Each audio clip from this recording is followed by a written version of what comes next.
Mbokango mokengeli Léopard.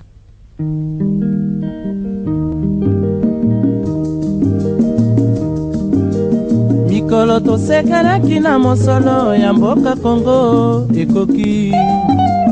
Tofungwani misolelo tomoni bozoba nyonso tosali mpo ya kobongisa Kongo aveni. Ebongi tosala moto nyonso ata mwana. Kongo ya mosolo mpembe ya nzoku, Kongo ya bwanya kasa ya mbila, Kongo ya makasi moto ya nkoi.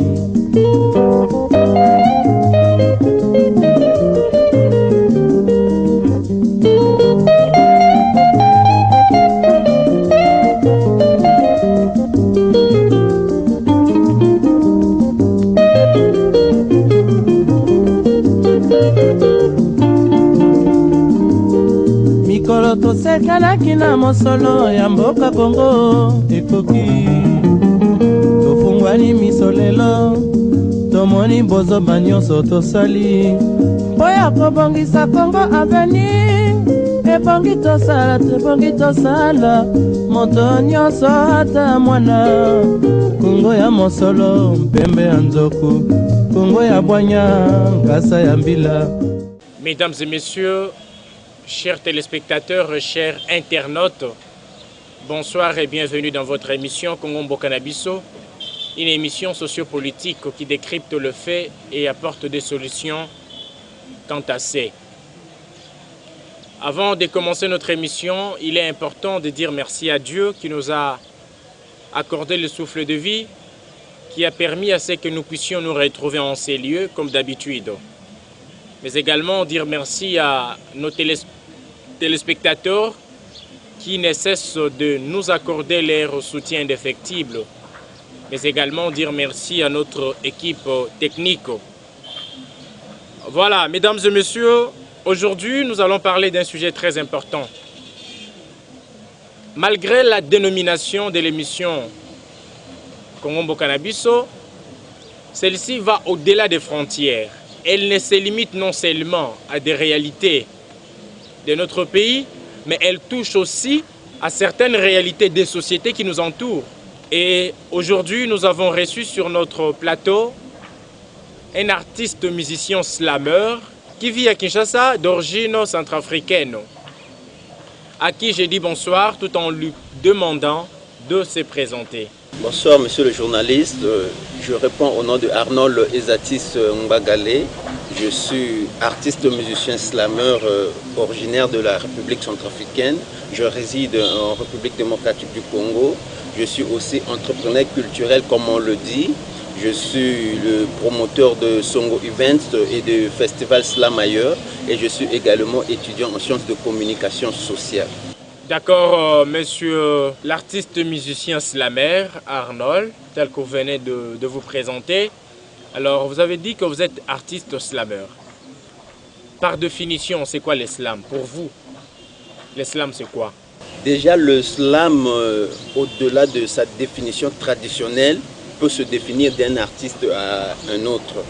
Et en ce qui me concerne, je définis mon slam comme un partage de l'âme avec l'univers, c'est-à-dire l'artiste qui partage son âme avec l'univers qui est son public. Donc c'est de cette façon simple que moi je définis mon slam.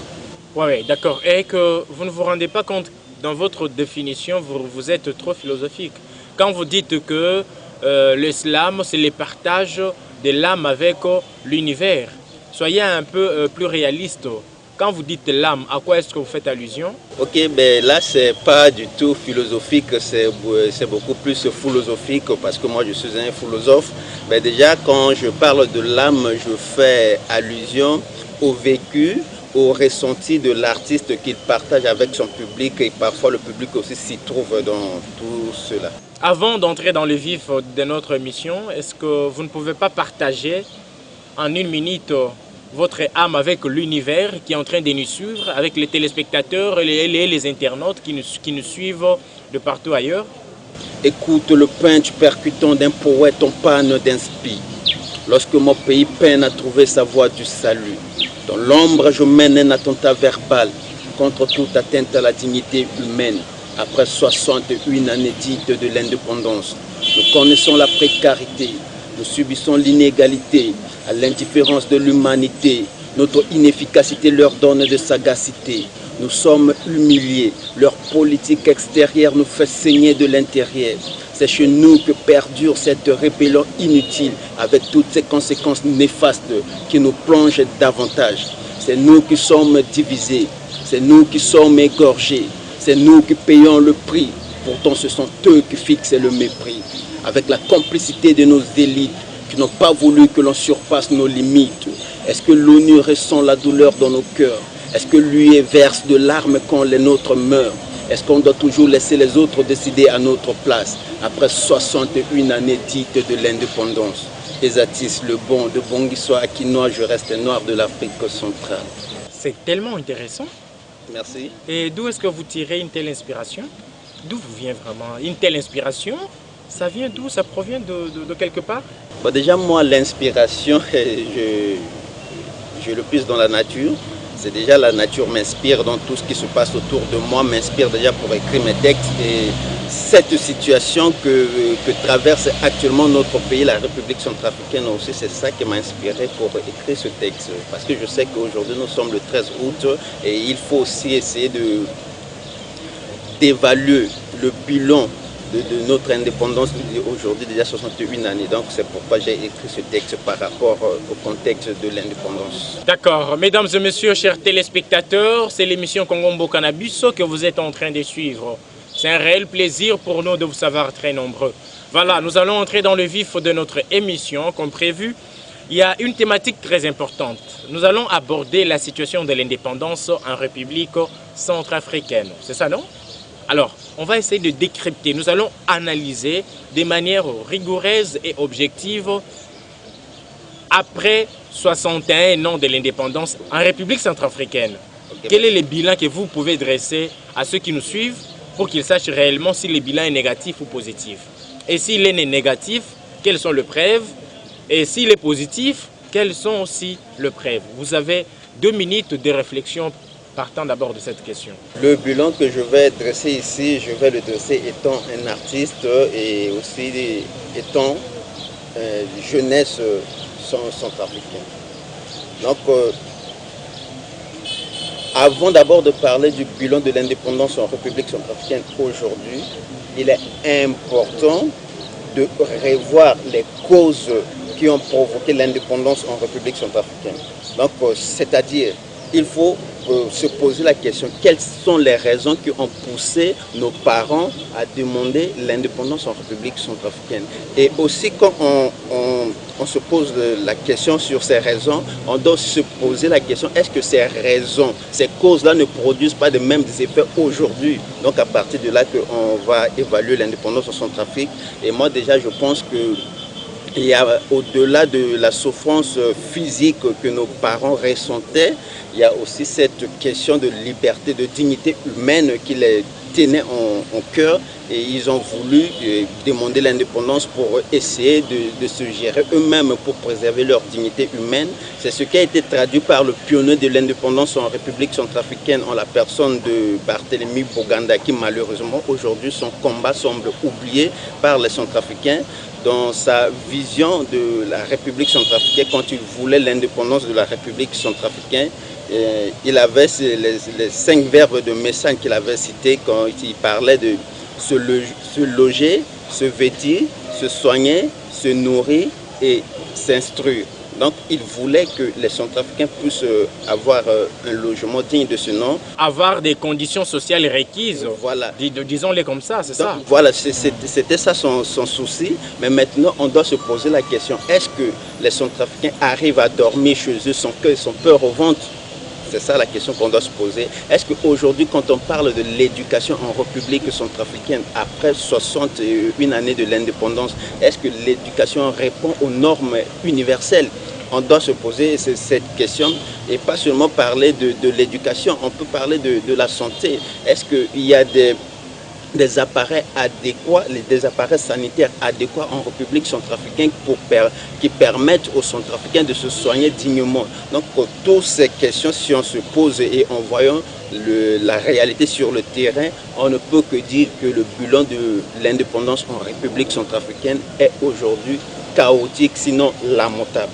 Et à qui est-ce que vous attribuez cette responsabilité? Cette responsabilité, nous devons l'attribuer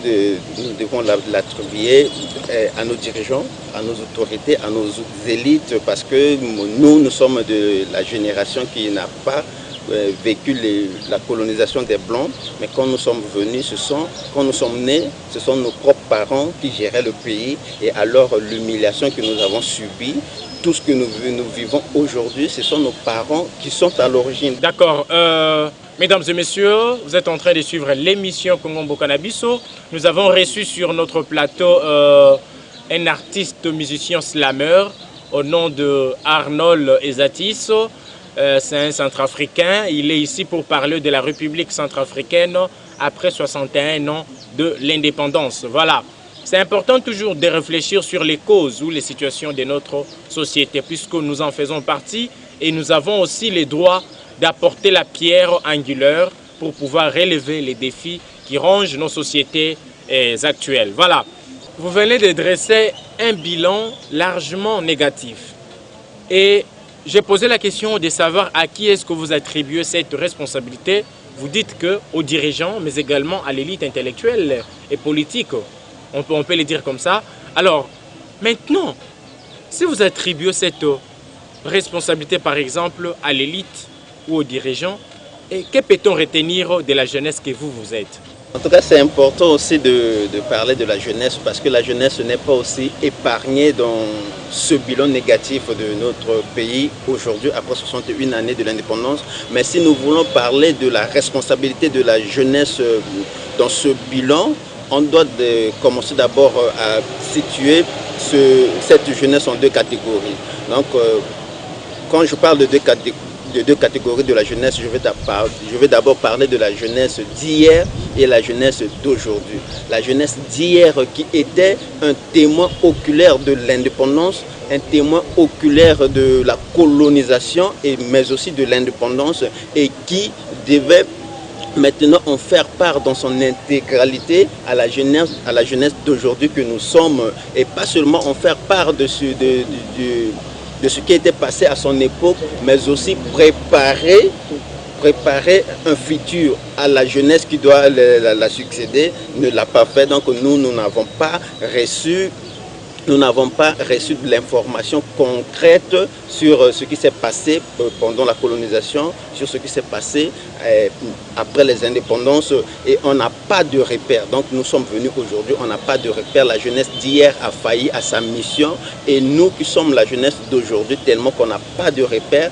on s'est aussi buté à cette difficulté. Aujourd'hui, on est manipulable. Aujourd'hui, quand on parle de pillage en République centrafricaine, on voit la jeunesse. Quand on parle de rébellion en République centrafricaine, on voit la jeunesse qui est toujours derrière ça. Donc aujourd'hui, la jeunesse n'a pas de repère. La jeunesse ne joue pas son rôle de la jeunesse.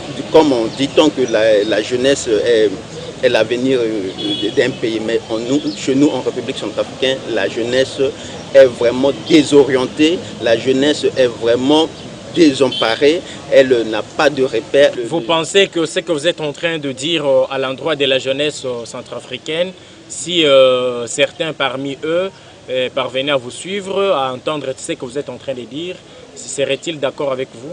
Je ne suis pas en train de vouloir me soustraire de cette jeunesse. Vous en faites aussi partie? Oui, je fais bien partie de cette jeunesse, mais c'est une réalité que nous connaissons aujourd'hui chez nous en République centrafricaine, et une jeunesse consciente de son pays, une jeunesse qui aime son pays, conviendra ensemble avec moi que la jeunesse n'a pas de repère, que la jeunesse est aujourd'hui la source même principale de déstabilisation à répétition de notre pays, la République centrafricaine. D'où maintenant cette jeunesse, donc là je vais chuter, cette jeunesse dite d'aujourd'hui a un devoir de se réveiller, a un devoir de dire trop c'est trop. Nous ne pouvons pas aussi de devenir un mauvais témoin pour ceux qui viendront après nous. Et que faut-il faire? Il faut commencer à mettre la pression sur les autorités, il faut commencer à mettre la pression sur la jeunesse d'hier et leur demander des comptes. Ils doivent nous rendre des comptes, ils doivent nous former. Quand vous parlez de la pression, qu'entendez-vous par la pression et comment vous allez faire pour y parvenir? Parce que quand vous dites que vous allez mettre une pression sur les autorités qui vous dirigent, en quelque sorte déjà vous allez en dehors des textes qui vous régissent. Alors quand je parle de pression ici, je suis en train de faire allusion au mouvement citoyen. Tu vois, aujourd'hui en République centrafricaine, on se rend compte que la jeunesse centrafricaine a des pieds qui marchent pour soutenir les politiques. Mais cette jeunesse n'a pas de cerveau qui réfléchit sur son avenir. Alors que quand je suis en train de parler de la pression, c'est que s'organiser en mouvement citoyen efficace pour dénoncer les abus de nos droits.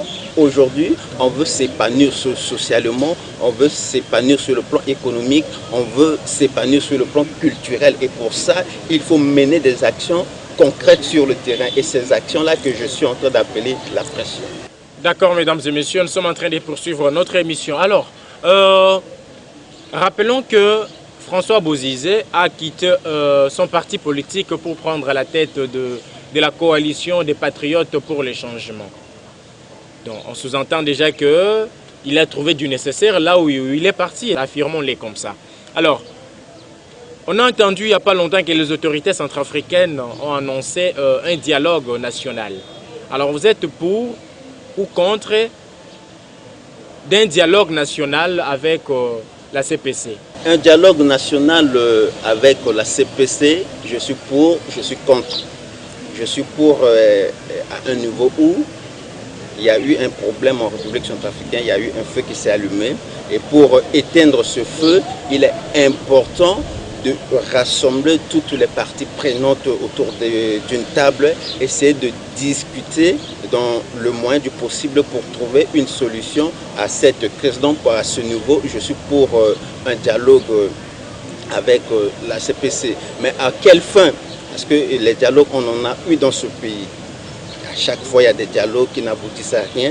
Et pendant ces dialogues, ce qu'ils font, c'est de se partager des postes, tout et tout. Et puis, après tout, ils vont encore recommencer la même chose. Et donc, aujourd'hui, s'il s'agit de faire un dialogue avec la CPC, on doit quand même laisser la justice indépendante en dehors de ce dialogue. Donc oui, il y a le dialogue, ils viennent, ils participent au dialogue, mais ceux qui ont des problèmes avec la justice doivent traduire devant les tribunaux et ils doivent répondre de leurs actes. Donc ça c'est important. Et en toute âme et conscience, si ceux qui se disent des patriotes, ceux qui aiment leur pays, s'ils savent qu'ils ont quelque chose avec la justice et qu'on les interpelle, ils doivent accepter de subir, d'assumer le... Et alors, vous êtes en train de dire que vous êtes pour le dialogue national, en même temps vous êtes contre pour le dialogue national. Vous avez seulement expliqué les pour et les contre, c'est où? Mais c'est quand je parlais de ceux qui ont des litiges avec la justice, ils doivent accepter en faisant le dialogue, mais accepter au moins de répondre de leurs actes devant la justice. Donc c'est à partir de là, je deviens contre le dialogue. Parce qu'à chaque fois, quand on organise un dialogue en République centrafricaine, après on va parler de l'amnistie internationale. Alors que c'est pour ça que nous ne voulons pas. Il doit y avoir un dialogue, mais que ceux doivent être traduits devant la justice, qu'on les traduise devant la justice et qu'ils répondent de leurs actes. Donc si c'est ça la condition de ce dialogue, on pourrait accepter. Mais si c'est pour dire que c'est un dialogue où après ça, il y aura l'amnistie, donc là, non. D'accord, mesdames et messieurs, c'est l'émission Kongomboka na Biso que vous êtes en train de suivre.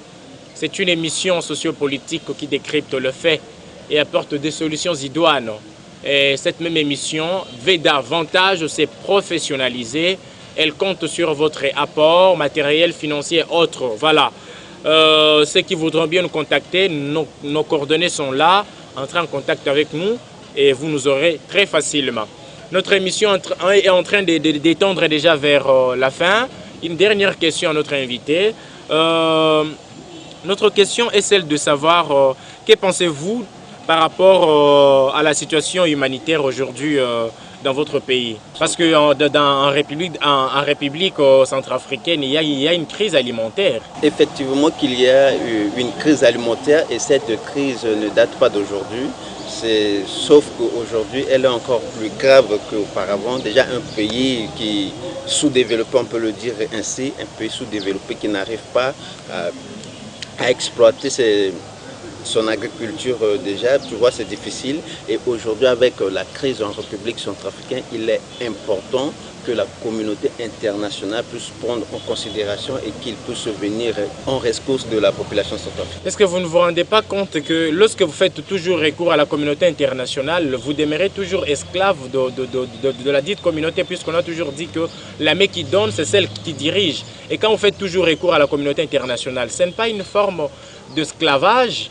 Ou soit il faudrait conseiller à vos autorités de mettre en œuvre un plan des parcs agroalimentaires pour sortir de cette précarité alimentaire. Là, tu as exactement raison. Et tu vois déjà, c'est pour cette situation qu'on se disait, oui, il faut dialoguer avec tout le monde pour essayer d'abord de trouver la paix. Parce qu'aujourd'hui, s'il n'y a pas la paix dans le pays, est-ce qu'on peut parler de mettre en place un système agroalimentaire? Tu vois, c'est difficile. C'est pourquoi, pour le moment, par rapport aux situations actuelles, on est obligé de demander l'aide de la communauté internationale. Mais il est important que nous, étant des Centrafricains, repensons comment construire notre pays sur tout le plan. Donc aujourd'hui, c'est important de le faire. Voilà, mesdames et messieurs, nous sommes à la fin de notre émission. Vous avez un dernier mot? Vous pouvez vous adresser, la caméra vous regarde, un dernier mot que vous pouvez adresser à tous les internautes, téléspectateurs, ceux qui nous suivent de partout dans le monde, veulent aussi entendre votre dernier mot. Oui, le dernier mot que j'ai à adresser à ceux qui nous suivent et beaucoup plus à la population centrafricaine, c'est que j'ai deux messages. Mon premier message s'adresse d'abord à la jeunesse centrafricaine. Je voulais dire à la jeunesse centrafricaine qui me regarde de partout dans le monde qu'on ne peut pas construire un pays seulement en faisant de la politique. Et d'où il est nécessaire aujourd'hui que la jeunesse centrafricaine d'aujourd'hui puisse se démarquer de celle d'hier, en se lançant dans l'art, la culture, en se lançant dans l'entrepreneuriat, en se lançant dans d'autres domaines de la vie qui peuvent aider à développer notre pays. On a tendance à faire seulement de la politique et ces politiques nous utilisent à chaque fois à leur guise, d'où il est important aujourd'hui de rompre avec cette pensée. Et mon deuxième message, je le lance à l'endroit des autorités de la République centrafricaine.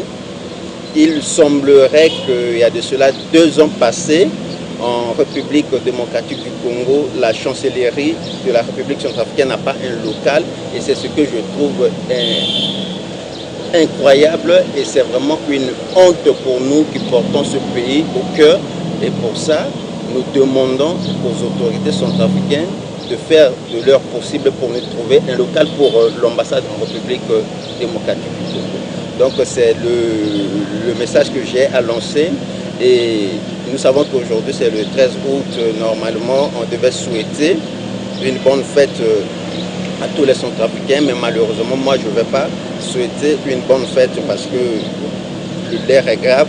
Donc ce que je souhaiterais à la Centrafrique et aux Centrafricains, une bonne prise de conscience collective et un bon réveil citoyen pour qu'ensemble on puisse développer notre pays dans la dignité, l'unité et le travail. D'accord, mesdames et messieurs, nous sommes à la fin de notre émission Congo Mboka Biso. Vous jeunes qui nous suivez de partout ailleurs, vous parents, amis, connaissances, camarades, frères, la reconstruction de nos sociétés est une responsabilité collective. Chacun de nous est appelé à contribuer avec le peu qu'il a, selon les potentialités et les capacités qu'il dispose. Ne restez pas les bras croisés. Il y a un philosophe qui dit « Le monde ne sera pas détruit à cause de ceux qui font le mal, mais à cause de ceux qui le regardent sans rien faire. » Je cite Albert Astance. Alors, pour finir, nous vous disons merci de votre fidélité. L'émission Congo Mboka Biso est là. Vous qui nous suivez, soutenez notre émission pour qu'elle devienne plus professionnelle. Voilà un peu un dernier mot que nous vous adressons. Restez branchés pour la suite de notre programme. À nous revoir au prochain numéro. Merci, bye. mboka ngo mokengeli Léopard.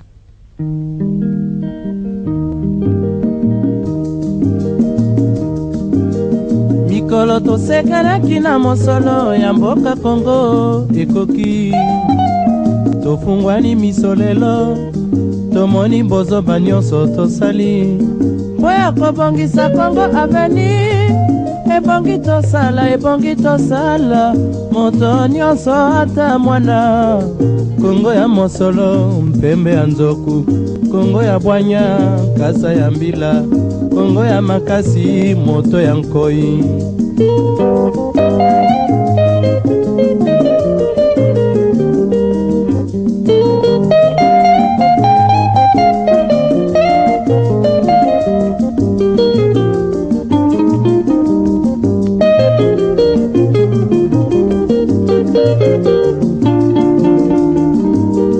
Mikolo tosekanaki na mosolo ya mboka Kongo ekoki, tofungwani misolelo tomoni bozoba nyonso tosali mpo ya kobongisa Kongo Avenir. Ebongi tosala moto nyonso ata mwana. Kongo ya mosolo mpembe ya nzoku, Kongo ya bwanya kasa ya mbila.